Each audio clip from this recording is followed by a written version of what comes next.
आप सभी भाई बहनों का आध्यात्मिक ज्ञानात्मक चैनल की संध्या बेला ज्ञान कक्षा में एक बार फिर स्वागत है। आज की चर्चा का विषय है मनुष्य का सामाजिक दायित्व। देखिए, मनुष्य शब्द भी हम जानते ही हैं, और मनुष्य क्योंकि समाज में रहता है, उसके जीवन का प्रभाव अन्य मनुष्यों पे भी पड़ता है और प्रकृति के जो अन्य जीव हैं, कि शास्त्रों में तो देखिए 84 लाख प्रकार की योनियों का जिक्र आता है, जिसमें 80 लाख प्रकार की योनियां तो देखिए नीचे की ही योनि है, तामसी योनि है, भले ही वो तो शास्त्रों में दंड रूपी योनियां कही। उन योनियों के सभी जीव देखिए अपने अपने दायित्वों को सहज ही प्रकृति की प्रेरणा द्वारा निभाते रहते हैं। देखिए कितनी अद्भुत बात है, क्योंकि शास्त्रों में देखिए 84 लाख प्रकार की योनियां बताई गई हैं, जिसमें 80 लाख प्रकार की ये तामसी योनि है।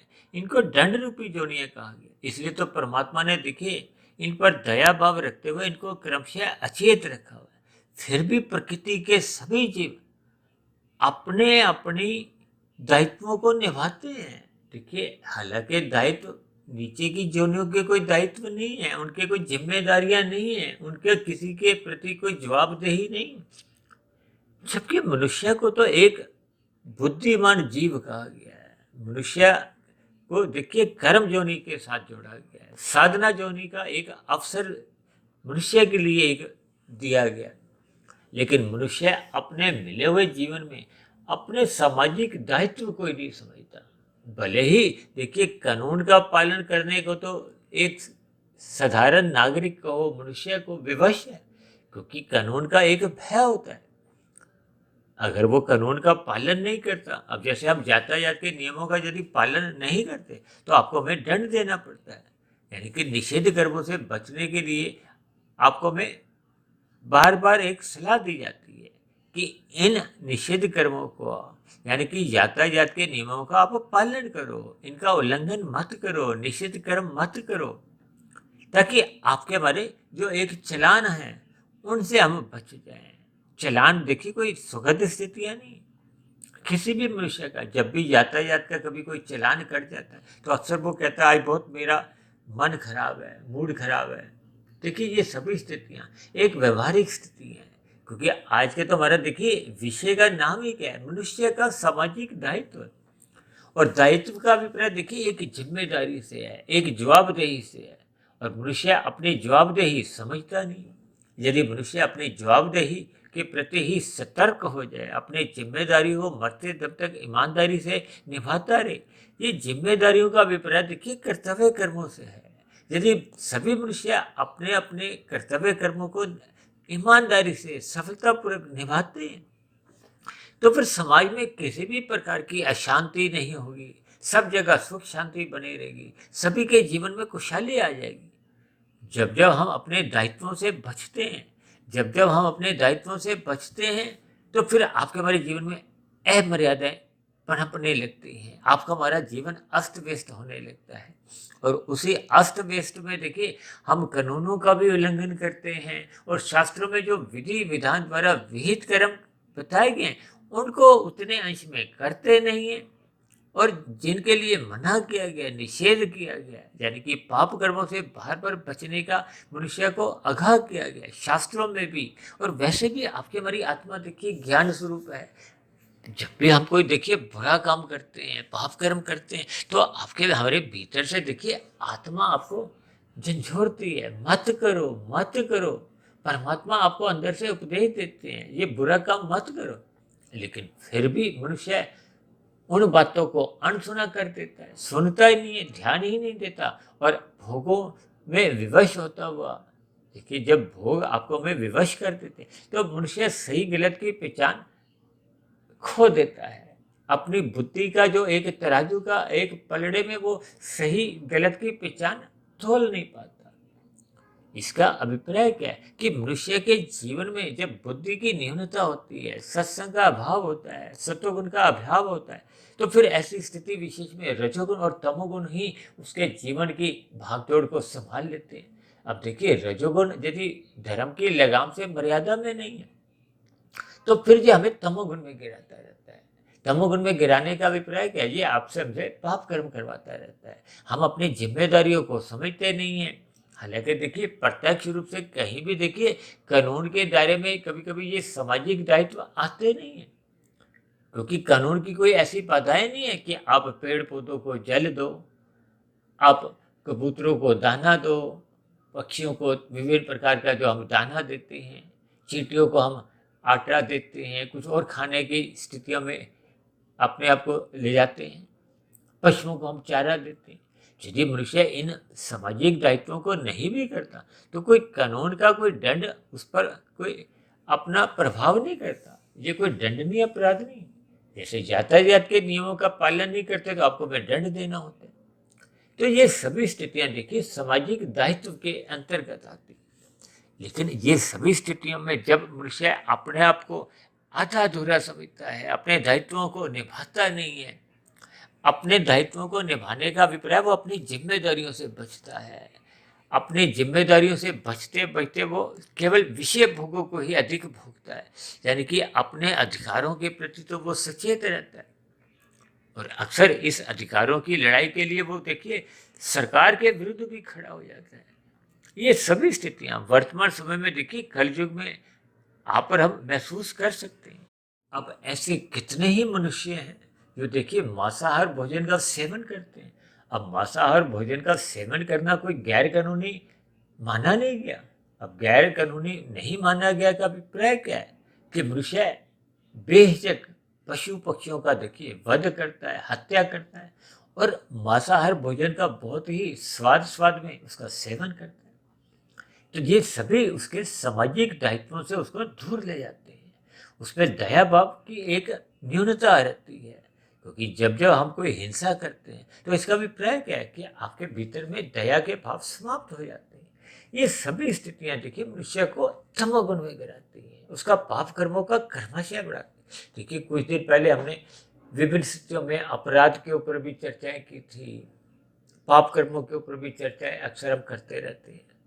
अब कितने ही ऐसे अपराध हैं जो देखिए अपराध तो पाप समझे ही जाते हैं, लेकिन ऐसे कितने ही पाप हैं जो अपराध समझे नहीं जाते, जैसे कि ये मांसाहार भोजन का सेवन है। लेकिन शास्त्रों में तो क्योंकि मना किया गया, निषेध कहा गया, तो फिर आपका हमारा पाप कर्मों का कर्माशय बढ़ता जाता है। ये जो मनुष्य से नीचे की जो आज जोनियां हम देखते हैं, जो आज वो अपने भले ही प्रकृति की प्रेरणा से देखिए अपने अपने दायित्वों को निभाते हैं, भले ही देखिए उनका कोई दायित्व नहीं है, यानी कि वो प्रकृति की प्रेरणा से अपने कार्यों को करते रहते हैं, क्योंकि वो परतंत्र जोनी है, वो अपने आप में कोई स्वतंत्र नहीं है। जबकि मनुष्य आप और हम स्वतंत्र हैं। कर्म करने को आपको में एक स्वतंत्रता प्रदान की गई कि ये करो ये मत करो। यदि हम उसका नहीं पालन करते तो आपका हमारा कर्माशय वैसा वैसा बढ़ता जाता है। मैं तो बार बार कहता रहता हूँ, प्रकृति के ये जो 3 गुण हैं, तमोगुण, रजोगुण और सतोगुण, जिसको शास्त्रों में ही बार बार कहा गया है तमोगुण से 10 गुना अच्छा रजोगुण है। ये इस आशय से कहा गया है कि यदि आप प्रकृति के पदार्थों का भोग चाहते हो तो आप पुरुषार्थ करो, श्रम करो। यदि आप छीनते हो, छीनना क्या है, दूसरे के फलों को हम अपनी ओर करते हैं, छीनते हैं, खाते हैं, तो ये पाप कर्म है। यानी कि छीन कर नहीं, मेहनत करके खाओ। इसीलिए तमोगुण से 10 गुना अच्छा रजोगुण है। तमोगुण का अभिप्राय छीनने से है और रजोगुण का अभिप्राय पुरुषार्थ करने से है। और रजोगुण से भी 10 गुना अच्छा सतोगुण क्यों कहा गया? क्योंकि सतोगुण में हम दूसरों के प्रति अपने दायित्वों को समझते हैं, हम पुरुषार्थ भी करते हैं। पहले कबूतरों को दाना देते हैं, जैसे कुत्ते को हम दूध पिलाते हैं, रोटी देते हैं, गाय को चारा देते हैं। ये सभी क्या है? आपके हमारे सामाजिक दायित्व में है। हम अन्यों के प्रति परोपकार के भाव रखते हैं, हम निर्बल मनुष्यों की भी सहायता करते हैं। अब भारत जैसे देश में तो देखिए अक्सर खाद्य पदार्थों के देखिए भंडारे लगते हैं, हम गरीबों को मुफ्त में भोजन खिलाते हैं, मुफ्त में उनको कपड़े बांटते हैं, शिक्षा का उचित प्रबंध करवाते हैं, स्वास्थ्य की सुविधाएं उपलब्ध करवाते हैं। और इसी तरह जब हम देखिए समाज में धर्म के प्रचार के लिए धनराशि लगाते हैं, अपना समय भी लगाते हैं, ताकि समाज में एक सतोगुणी वातावरण का विस्तार हो। और अक्सर मैं अपनी वीडियो के अंत में भी कभी कभी कह देता हूँ कि इन सात्विक वीडियो को आप अधिक से अधिक भाई बहनों में शेयर करो, ताकि समाज में सतोगुणी वातावरण का विस्तार हो। समाज में हम सभी भाई बहन अपने अपने दायित्वों को समझें, अपने अपने जिम्मेदारियों का पालन करें। ये सभी स्थितियां जब समाज में दिखने लगती हैं, तो फिर ये जो लड़ाई झगड़ा संघर्ष की स्थिति है, ये जो कलयुगी स्थिति है, इनसे मनुष्य फिर बच जाता है।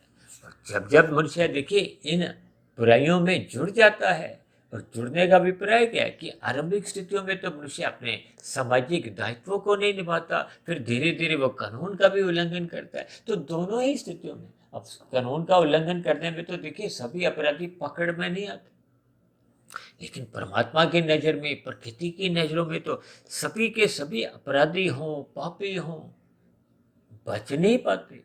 अब मैंने एक बार तकरीबन 3-4 साल पहले एक वीडियो बनाया था ना, प्रकृति एक अदालत।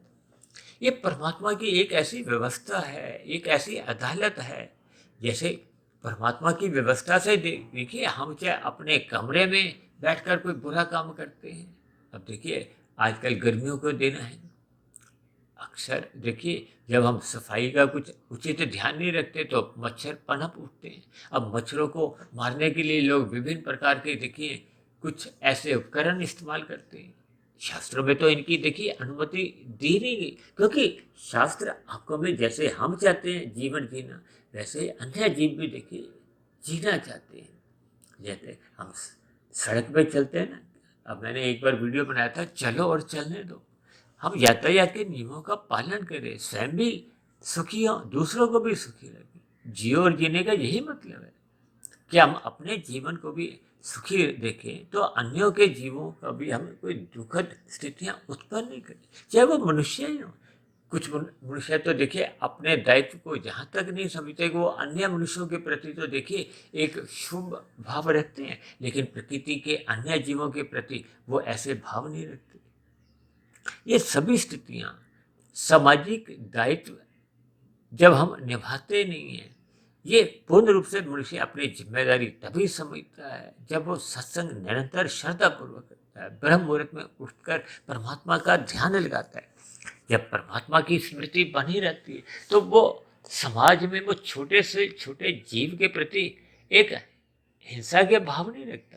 देखिए आत्मरक्षा के लिए कुछ कुछ ऐसी स्थितियों में आपको में छूट दी गई है कि हम कुछ अन्य तामसी स्थितियों में अपने आप को संलग्न कर सकते हैं, लेकिन बहुत ही सूक्ष्म ज्ञान के अंतर्गत ही ऐसी स्थितियों का एक वर्णन आता है।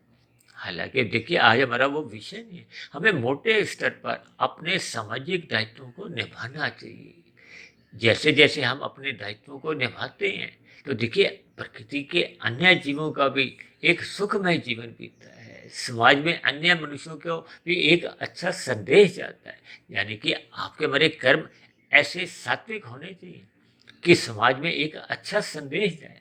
आज मनुष्य देखिए शराब पीता है, सिगरेट पीता है, मादक पदार्थों का सेवन करता है, और पिछले कुछ वर्षों से तो देखिए मुंह में सुपारी, तंबाकू, गुटखा, कुछ ऐसी वस्तुओं का पदार्थ मनुष्य मुंह में रखता है, अपने आप को भी अचेत रखता है, और उस स्थिति विशेष में रहते हुए वो जगह जगह थूकता हुआ जाता है। अब थूकने मात्र से देखिए कितने जीव भी मर जाते हैं, और सड़कों पे जो गंदगी फैलती है, ये तो देखिए आपका हमारा एक सामाजिक दायित्व है कि हमें सड़कों को भी साफ सुथरा रखना है, जैसे हम घरों को साफ सुथरा रखते हैं। अब ऐसे गुटखा खाने वाले मनुष्य देखिए अपने ड्राइंग रूम में बैठे हुए सोफे के ऊपर तो नहीं थूकते, घर में फर्श के ऊपर तो नहीं थूकते, लेकिन वो समाज में जब सड़कों पे चलते हैं तो फिर ऐसी स्थितियों की वो अवहेलना कर जाते हैं।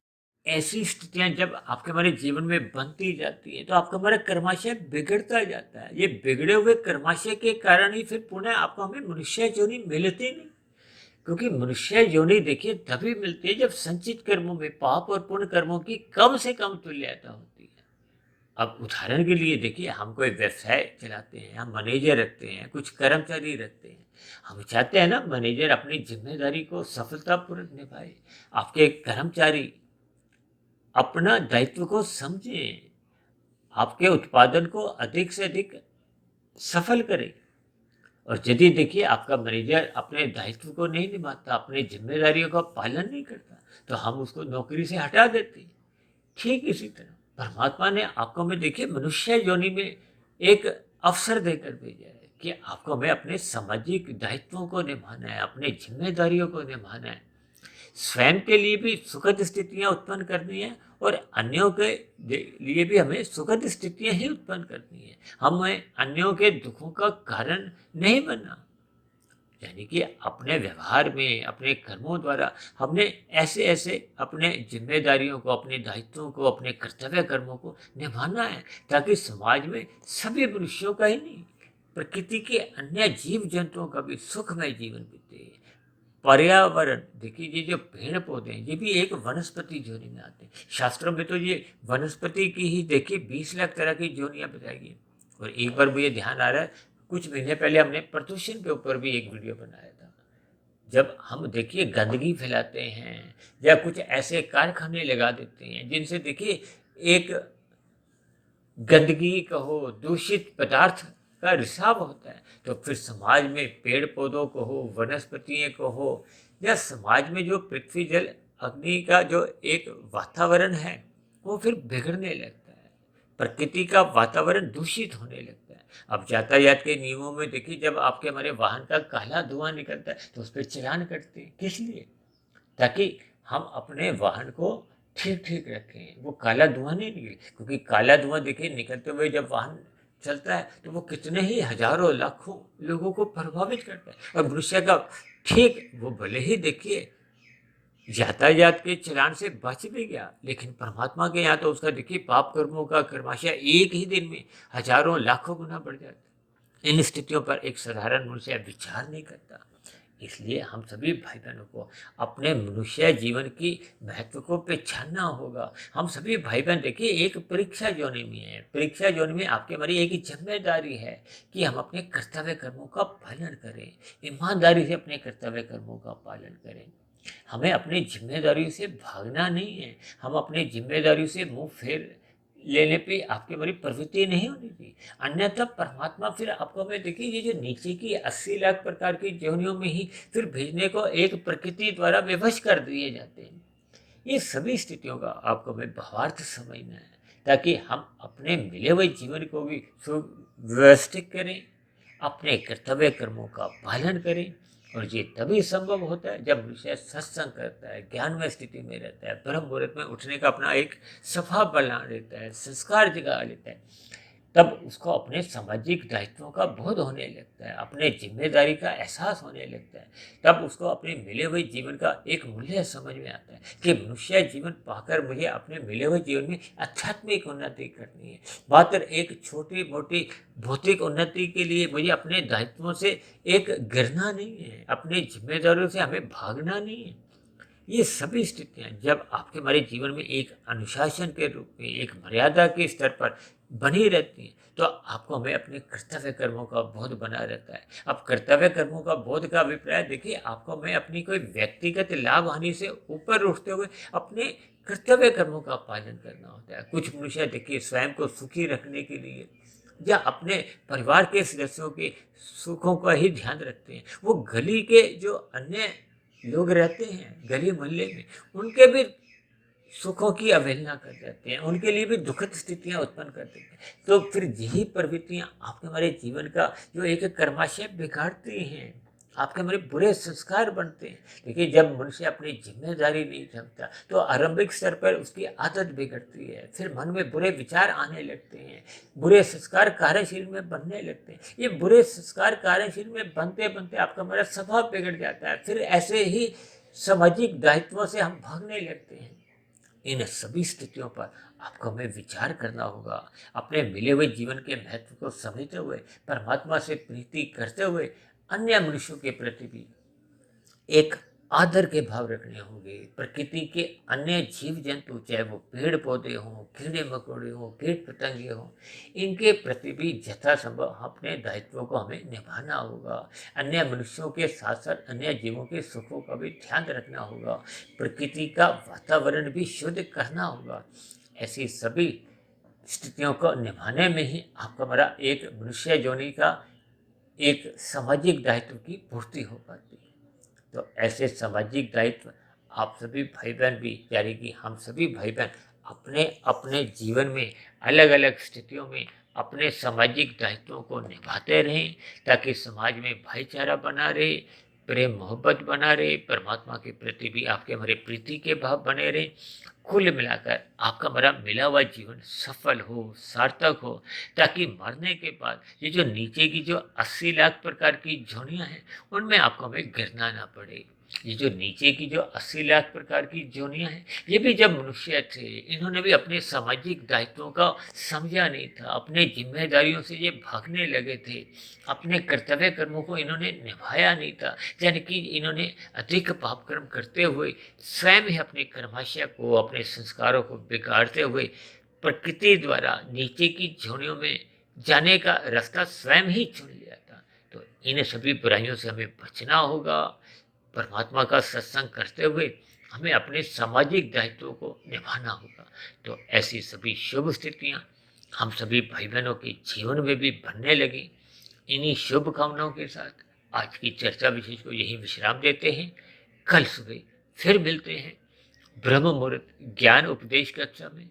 तब तक आप अपने आध्यात्मिक मित्र सुधीर भाटिया फकीर को इजाजत दें। आप सभी भाई बहनों को रात को जल्दी सोने के लिए बहुत बहुत शुभ रात्रि, और सुबह ब्रह्म मुहूर्त में उठने के लिए मेरी ओर से बहुत बहुत शुभकामनाएं। चर्चा संबंधित फिर भी आपके मन में कोई प्रश्न उठ रहा हो, कोई मेरी कही गई बातों पर आपको कोई आपत्ति हो, तो आपके प्रश्नों का, सुझावों का और शिकायतों का सदा ही नीचे दिए गए कमेंट्स बॉक्स पर जाकर स्वागत है। चर्चा विशेष को सुनने के लिए आप सभी भाई बहनों का भी मेरी ओर से बहुत बहुत धन्यवाद।